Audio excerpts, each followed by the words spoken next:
Bonjour à tous, mon nom est Christian Asselin, journaliste pour les journaux Le Nord Info, distribués sur le territoire de la MRC Thérèse de Blainville, L'Éveil, dans Deux-Montagnes, et Info Laurentide, dans Rivière-du-Nord. C'est un plaisir pour moi d'accueillir et de m'entretenir avec M.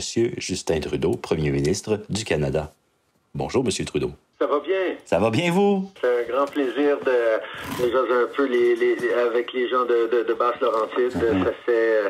Ça fait un bout de temps que j'ai des conversations avec des gens un peu partout au Québec et à travers le pays pour un peu entendre ce qui se passe et mettre le point sur ce que nous sommes en train de faire.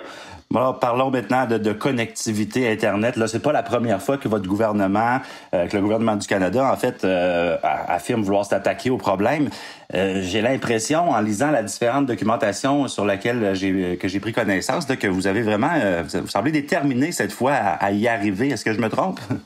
Non, pas du tout. Je pense que ça fait longtemps qu'on sait que c'est des investissements nécessaires pour, comme comparaison, dans 10 ans de M. Harper, ils ont investi autour de 700 millions de dollars en connectivité.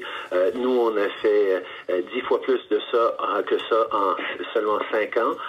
Donc, on a vraiment mis une priorité là-dessus, mais évidemment, avec la crise COVID, on comprend qu'il faut encore plus accélérer. C'est devenu une nécessité, pas juste un luxe d'avoir de la connexion haute vitesse. Donc, les investissements qu'on est en train de faire sont faits pour vraiment accélérer ça. C'est ça, parce que la pandémie a contribué à l'accroissement du télétravail. Donc là, vous annoncez que vous mettez, 700 millions de plus que ce qui avait été annoncé au budget de 2019, c'est ça? Oui, tout à fait. Et on met de l'avant des mesures pour accélérer les propositions qui sont là, sont prêts à être livrées rapidement dans la prochaine année. On va vraiment bouger rapidement. Évidemment, le grand défi, c'est que c'est pas le gouvernement comme tel qui installe les lignes. Il faut travailler avec des partenaires locaux, des entreprises, les municipalités, mais on est là pour rendre ça intéressant pour les compagnies de connecter des plus petites régions, des plus petits villages pour qui normalement il n'y a peut-être pas de cas d'affaires, mais avec l'argent du fédéral, on va être là pour aider à les connecter parce qu'on sait que c'est dans l'intérêt de tout le monde, c'est dans l'intérêt de notre économie aussi. Ben c'est ça, parce que là, on parle de vitesse de 50 mégabits par seconde là, pour plus de 90% des Canadiens, et ça d'ici la prochaine année. Ça me semble très ambitieux. Vous avez parlé de partenaires, donc évidemment, il va y avoir création d'emplois. Oui. C'est ça, exactement? Oui, absolument. Et en installant les infrastructures, oui, il y a du travail, mais surtout, c'est le potentiel. C'est quand on sait que avec cette pandémie, les gens sont en train de réfléchir à peut-être j'ai pas besoin de vivre en ville, peut-être s'il y a plus de télétravail, je peux retourner là où ma famille a grandi, là où il y a une meilleure qualité de vie, on n'est pas poigné dans la circulation tout le temps. Mais ce qui aide les gens à décider, c'est est-ce qu'on a accès à Internet haute vitesse dans cette communauté-là, dans cette région-là? Parce que si oui, là, je peux continuer de faire mon travail à distance et je sais que mes enfants vont avoir des options, tout ça. C'est la clé pour créer de l'épanouissement et de la réussite dans les régions. Et donc, on est en train d'accélérer ces investissements. Parce que nous, ici, dans les Basses-Laurentides, il y a la ville d'Oka, notamment, où plusieurs personnes, depuis des années, demandent à être connectées à l'Internet haute vitesse. Et je sens aussi qu'un de vos souhaits, c'est de développer des entreprises en région rurale. Est-ce que c'est aussi au nombre de vos objectifs? Ben oui, absolument. D'ailleurs, je sais que la municipalité d'Oka avait un projet avec Vidéotron qui a pas été accepté par Vidéotron, mais avec ces nouveaux fonds, on espère bien que la municipalité va pouvoir créer un projet qui va être intéressant et qui va réussir à être implanté dans les moments à venir. Là. On sait que c'est pas pour les individus, c'est pour les entreprises. La croissance économique dans les années à venir va passer par la connectivité. Et c'est pour ça qu'on veut prendre ce moment de COVID pour vraiment accélérer ces investissements. 1,7 milliard de dollars, c'est beaucoup d'argent. Si on ajoute ça à toutes les sommes que vous distribuez à gauche et à droite pour pallier au manque à gagner des Canadiens là, créé par la pandémie, dites-moi, est-ce qu'en tant que premier ministre, ça vous effraie de dépenser de la sorte et qui va payer pour ça en bout du compte? Ben d'abord, il faut savoir qu'on est rentré dans cette pandémie avec le meilleur bilan économique du G7.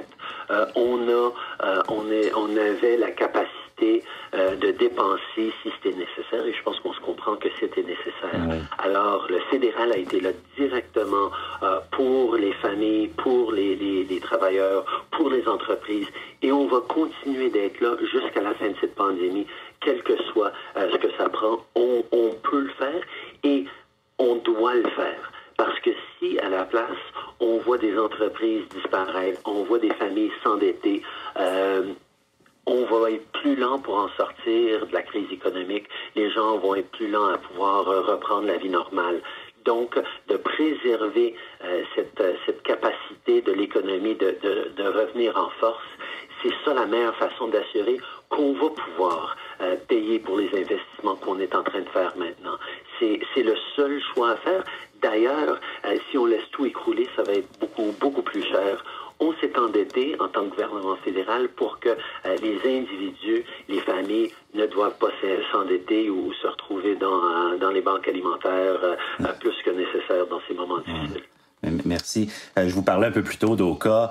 Vous n'êtes pas sans savoir que les tensions sont toujours vives dans ce secteur, là, à cheval sur un territoire autochtone Mohawk. 30 ans plus tard, on vient tout juste de célébrer le 30e anniversaire de la crise d'Oka. Il y a des gens qui craignent une nouvelle crise. Est-ce que c'est un dossier que vous surveillez de près?